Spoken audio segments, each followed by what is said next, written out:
how you doing? hrjr-peak-performance-service here. Welcome back to another episode of the Ice Talks, where we implement change every day. Listen, I want to apologize for this episode coming a couple days late in the week, but it's been a crazy past couple weeks. Last week's episode, I believe I made that episode when I was in North Carolina on my way to a business retreat in Florida, and I had a blast. But you know what? To get some work done, and I had to rest. And you know what else? I had to make the time to get back to you, because I gave you my word. That's why I cut the music. I gave you my word that you would get an episode, at least one episode a week. And this week ain't over until the clock strikes 12. So I still have some time to get you this week's episode. But it's actually because I gave you my word, even though this episode is coming late. Integrity is going to be the topic of this episode. Let me explain why. Well, one, as I said a couple times already, I gave you my word at the top of the year that there would be at least one episode a week for you to count on hearing. Now, granted, it didn't come during the working week. It's being recorded on a Saturday evening. But it doesn't matter. It's here. And next week's will come when it's supposed to. But the fact of the matter is, I gave you my word.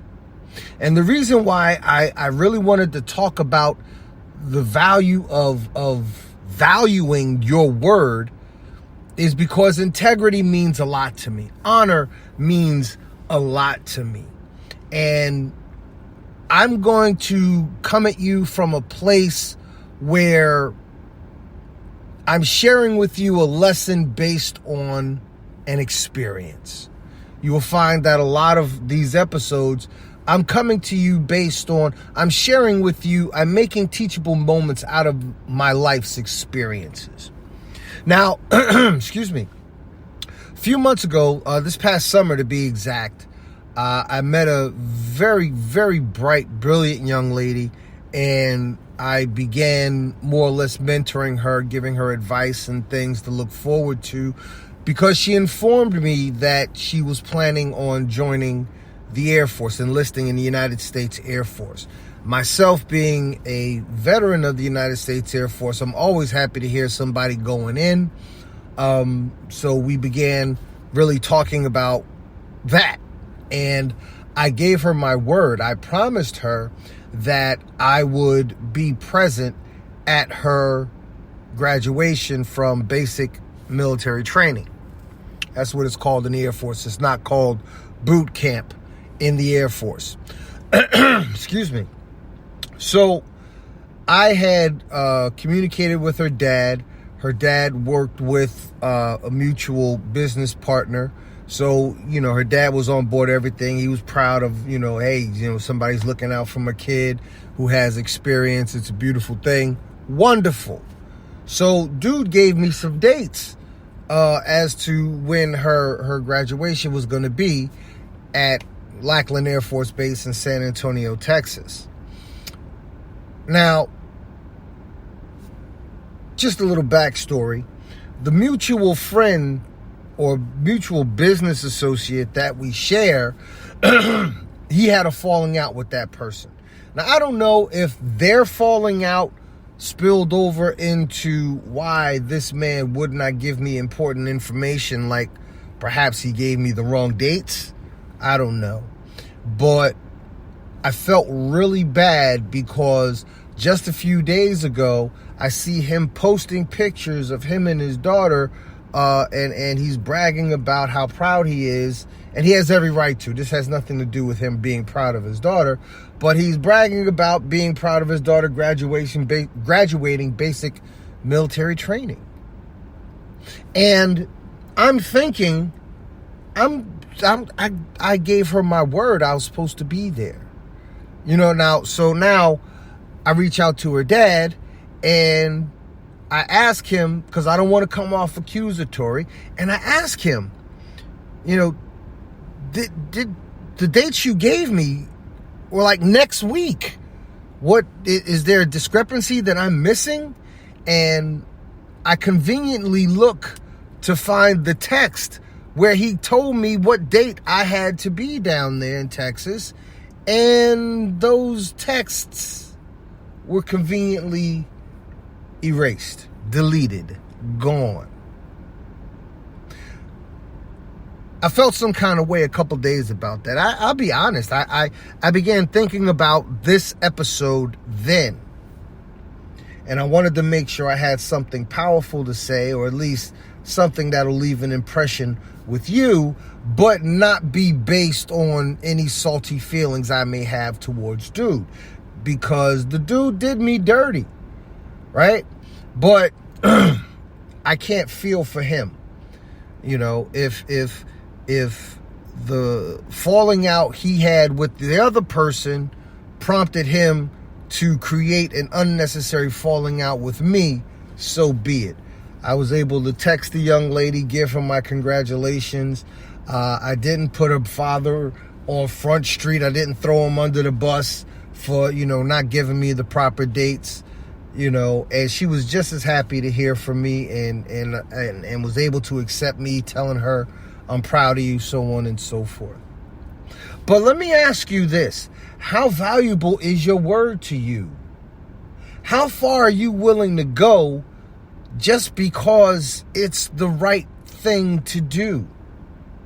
See, we live in a society, and I could give you other examples, but I won't. Let's just say we live in a society in which people who want instant gratification will say and do whatever they must to receive what they want sooner than later.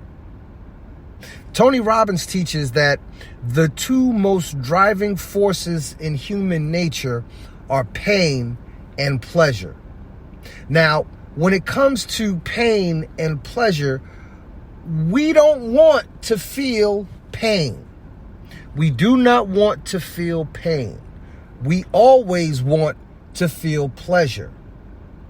But what people will do, and this is where people's integrity comes into play, what people will do is they will do whatever they have to do to immediately get pleasure. But in the process of so doing, they may take shortcuts or skip very vital procedures or steps that they need to really produce the lasting results that would bring them lasting pleasure, right? But what tends to happen is when you avoid pain to get instant pleasure, the pleasure is not lasting. It does not last.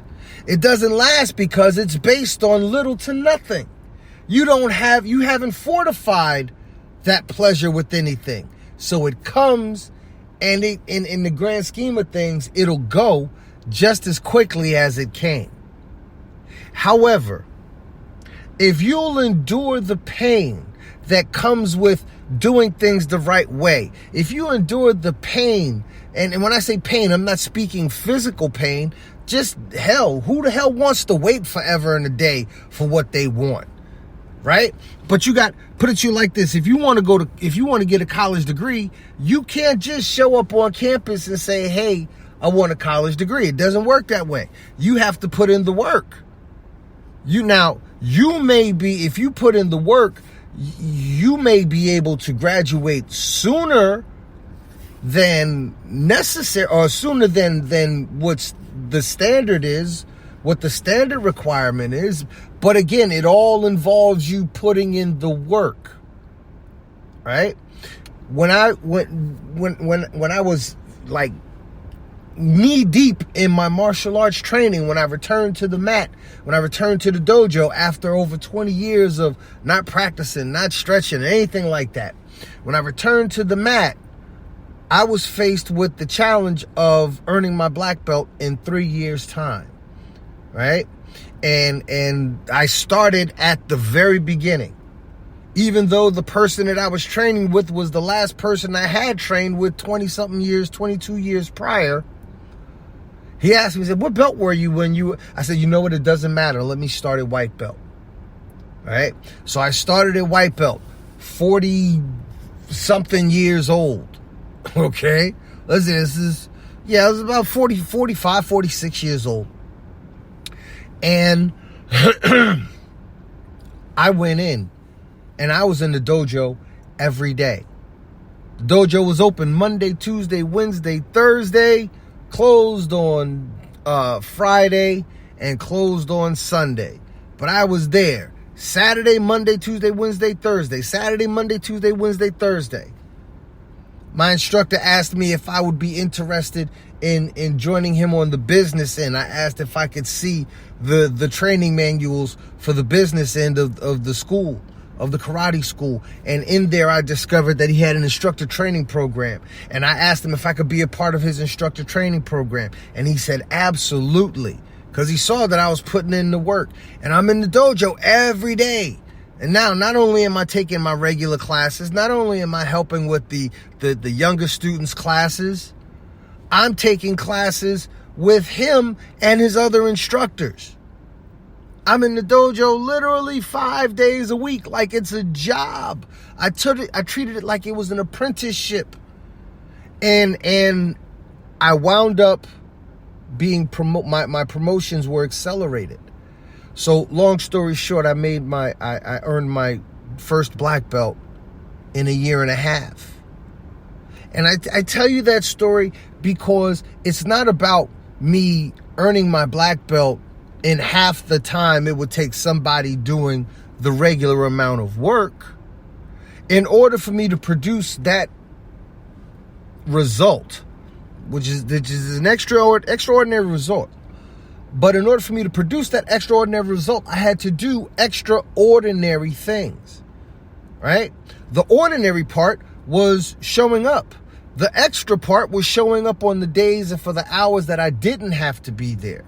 My reward was that my promotions came quicker, right?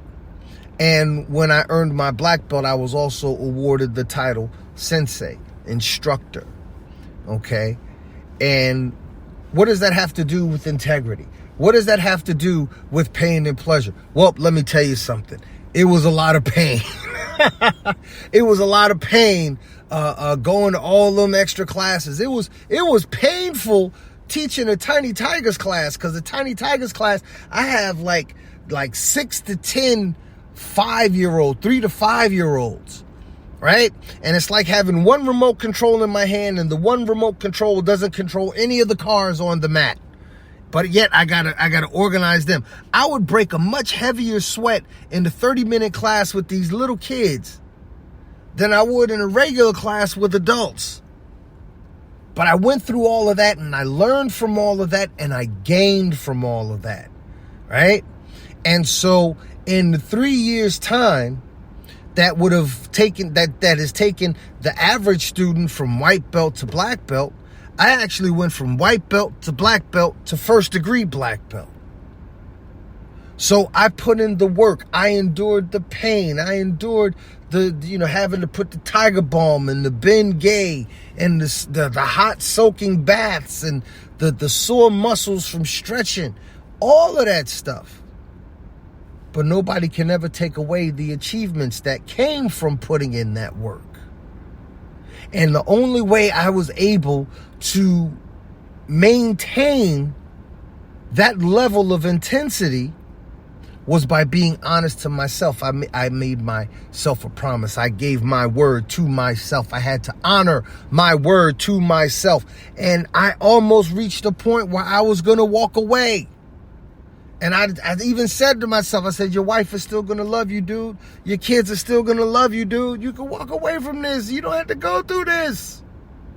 And then I realized this is when my integrity kicked in. My integrity spoke to me. My integrity said, if you give up now, everything you've done, everything you've gone through to get you to this point, would have been a waste. You'd have wasted time. You'd have wasted money. You'd have wasted time you could have spent doing God knows what. There's more fun than getting stretched out on the floor and sparring people who are half your age and still having to beat them down. You'd lose all of that. You'd have nothing to brag about. And I couldn't have that. I couldn't go that far and quit so close to the end. There's no integrity in that. There's no value in that. I couldn't allow that to happen. So I endured all of that pain, and now I have the lasting pleasure of having that title, having the respect that comes with that title. To this day, I have people who still call me sensei. I have people who I never trained call me sensei, right? So again, where your integrity comes into play, when it comes to figuring out the dividing line, if you will, the line in the sand between pain and pleasure, the line in the sand is drawn by your integrity.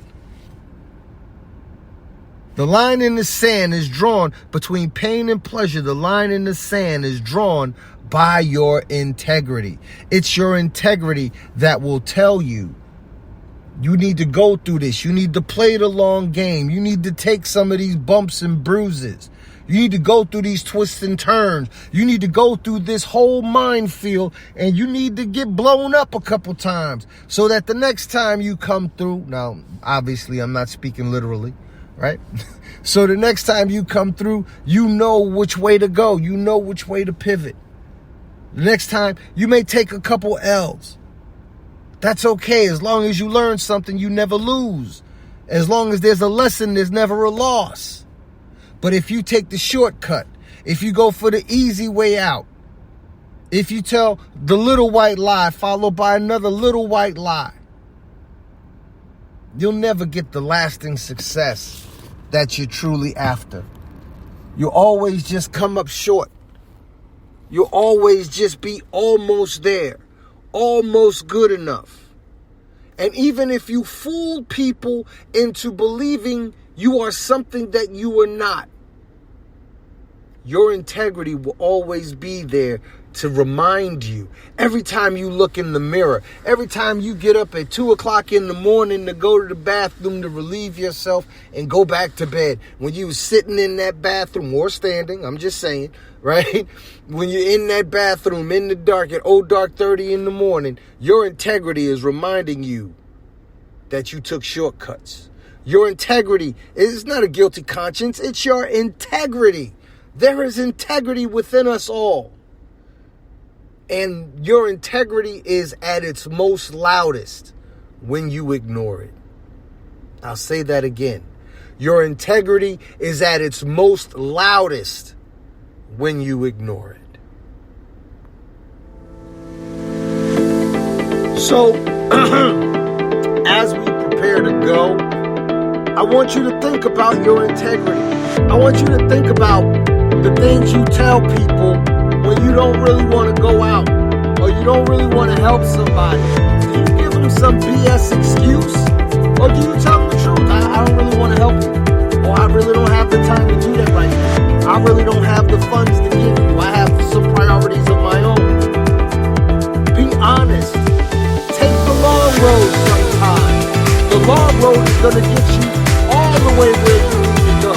When you take the long road the first time, the next time you're on that road, if there's an obstacle or a hitch in the area, you know that there's a way that you can go around because you remember all the possibilities because you took the long road the first time. So you know what shortcuts you can take because you've already done the work and you're already true to yourself and you give your word and you keep your word. Let your integrity be the banner that you carry. Let your integrity walk into the room before you even open your mouth.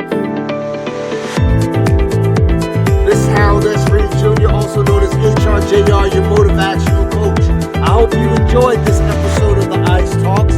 I hope you follow me on Twitter at the Ice Talks, all one word, Instagram at HSB Jr. You can find me on LinkedIn, Harold S. Reed Jr. Listen, I'm here to help you. My life is based on serving others. I look forward to talking